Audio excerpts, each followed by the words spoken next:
जय माता दी। नवरात्रि की आप सभी को हार्दिक शुभकामनाएं।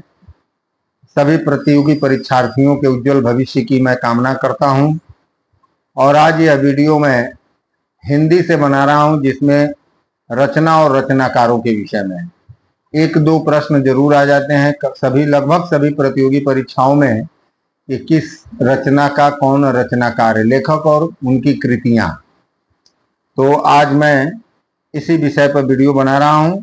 मुझे उम्मीद है कि आप सभी को अच्छा लगेगा, पसंद आएगा। और यदि पसंद आता है तो इसे लाइक करें, कमेंट करें, शेयर करें और मेरे चैनल को निश्चित रूप से सब्सक्राइब करें। तो जय माता दी। अब शुरू करता हूं। चलिए, दलपति विजय लेखक हैं, दलपति विजय रचनाकार है और इनकी रचना है खुमान रासो। दलपति विजय की रचना है खुमान रासो। नरपति नाल की रचना है बिसल देव रासो। नरपति नाल की रचना है बिसल देव रासो। जगनिक की रचना है परमाल रासो। परमाल रासो के लेखक हैं जगनिक। एक चीज और यहाँ मैं बता दूं कि आल्हा खंड आता है कि आल्हा खंड के लेखक कौन है, तो आल्हा खंड के भी लेखक यही जगनिक जी हैं।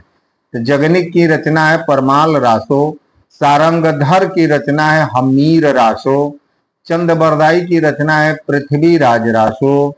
तुलसीदास गोस्वामी तुलसीदास जी की रचनाएं हैं रामचरितमानस, विनय पत्रिका, कवितावली, दोहावली और जानकी मंगल। कबीरदास जी की रचना है रामायणी, सबद और साखी। सूरदास जी की रचना है सूर सागर, साहित्य लहरी और सूर सरावली। मलिक मोहम्मद जायसी की रचना है पद्मावत, अखरावट, आखिरी कलाम। बिहारी की रचना है बिहारी सतसई। देव की रचना है अष्टयाम, भाव विलास और रस विलास। पद्माकर जी की रचना है पद्म भरण, हितोपदेश, राम रसायन और जगत विनोद। मतीराम की रचना है ललित ललाम, चंद्रसार, रसराज और साहित्यकार। चिंतामणि की रचना है कविकुल, कल्पतरु, काव्य विवेक और भूषण की रचना है शिवा वावनी, शिवराज भूषण, छत्रसाल दशक। ये सारी रचनाएं भूषण की हैं। केशवदास की रचना है रामचंद्रिका, कवि प्रिया, रसिक प्रिया और विज्ञान गीता। रहीम की रचना है रहीम सतसई, रहीम रत्नावली, श्रृंगार सतसई, रस पंचाध्यायी और बरवे नायिका। मीराबाई की रचना है राग गोविंद, गीत गोविंद, नरसिंह जी का मेहरा, राग सेठ के पद। तो गीत गोविंद यहाँ आया है, मीराबाई की भी रचना। और एक गीत गोविंद है जो बहुत महत्वपूर्ण है, अक्सर पूछता है, उसके रचनाकार हैं जयदेव। तो अगर गीत गोविंद आपकी परीक्षा में आता है और मीराबाई का नाम न दे करके जयदेव को देता है तो जयदेव सही है। यदि गीत गोविंद आता है, जयदेव नाम नहीं दे करके मीराबाई दिया है तो मीराबाई भी सही है, क्योंकि गीत गोविंद के नाम से दोनों लोगों ने एक एक पुस्तक लिखी है। मीराबाई भी लिखी है और जयदेव ने भी लिखा है। तो यहाँ कंफ्यूजन मत हो, क्रिएट नहीं होना चाहिए। अब आते हैं घनानंद जी। घनानंद की रचना है सुजान सागर, प्रेम पत्रिका, प्रेम सरोवर, वियोग बोली और इश्कता। इसके बाद आते हैं भारतेंदु हरिश्चंद्र की रचना है प्रेम फुलवारी, प्रेम प्रलाप और श्रृंगार लहरी। राम नरेश त्रिपाठी की रचनाएं हैं पथिक, मिलन, स्वप्न, मानसी और ग्राम्य गीत। श्रीधर पाठक की रचना है कश्मीर सुषमा, भारत गीत, हेमंत, मनोविनोद और स्वर्गीय तथा वीणा। इसके बाद आते हैं अयोध्या सिंह उपाध्याय जो हरिऔध जी के नाम से विख्यात हैं। इनका उपनाम है हरिऔध। तो अयोध्या सिंह उपाध्याय हरिऔध जी, इनकी रचना है प्रिय प्रवास, वैदेही वनवास, चौखे चौपदे और रस कलश। इसके बाद नाम आता है मैथिली शरण गुप्त का। मैथिली शरण गुप्त की रचना है साकेत, यशोधरा, भारत भारती, सिद्धराज, द्वापर और पंचवटी। ये सारी मैथिली शरण गुप्त की रचनाएं हैं। अब एक प्रमुख नाम आता है जयशंकर प्रसाद।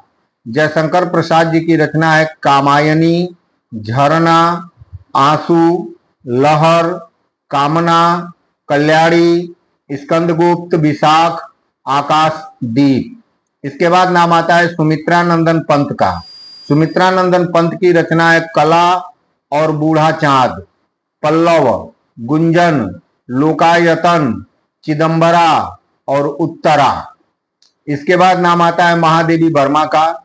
महादेवी वर्मा की रचनाएं हैं निहार, रश्मि, नीरजा, दीप शिखा, यामा और पथ के साथी। इसके बाद नाम आता है सुभद्रा कुमारी चौहान का। सुभद्रा कुमारी चौहान की रचनाएं हैं मुकुल, त्रिधारा, बिखरे मोती, सीधे साधे चित्र, मिलन, स्वप्न और जयंत। इसके बाद नाम आता है रामधारी सिंह दिनकर।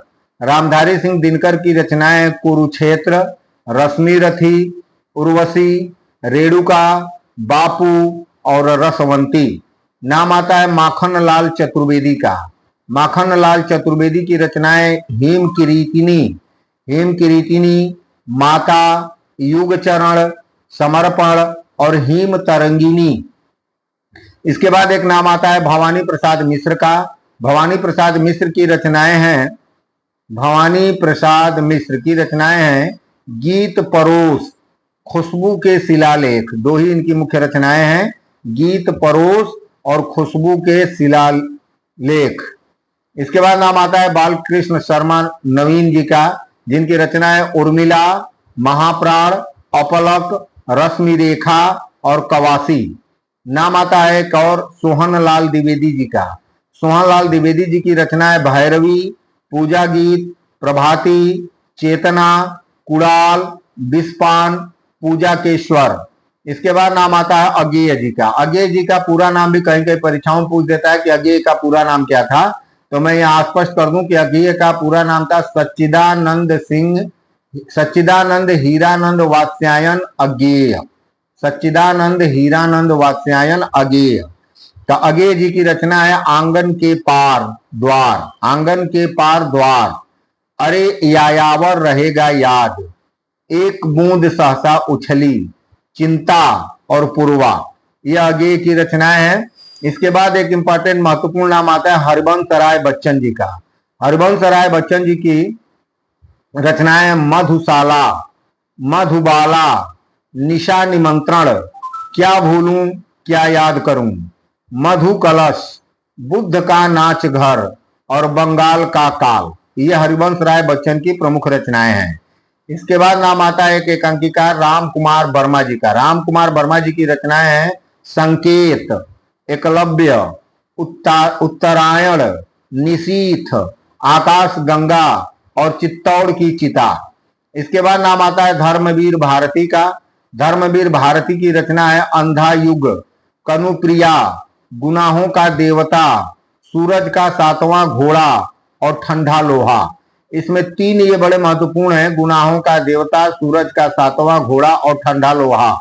ये तीनों इनके उपन्यास हैं। अक्सर ये परीक्षाओं में इन्हीं तीनों में से किसी एक का नाम पूछ देता है। तो ये धर्मवीर भारती की रचनाएं रही। अब नाम आता है गजानन माधव मुक्तिबोध का। इनका सबसे इंपॉर्टेंट रचना है जो अक्सर परीक्षाओं में पूछता है कि रचना का नाम है चांद का मुंह टेढ़ा। चांद का मुंह टेढ़ा है। इसके बाद आता है भूरी भूरी खाक, भूरी भूरी खाक धूल, नए साहित्य। इसके बाद सौंदर्य शास्त्र, दीपात्र, एक साहित्यिक की डायरी, आकाठ का सपना। ये गजानन माधव मुक्तिबोध का है। इसके बाद आता है सर्वेश्वर दयाल सक्सेना। सर्वेश्वर दयाल सक्सेना की प्रमुख रचनाएं काठ की घंटियां, काठ की घंटियां। रुक जाओ, नहीं कट जाओ।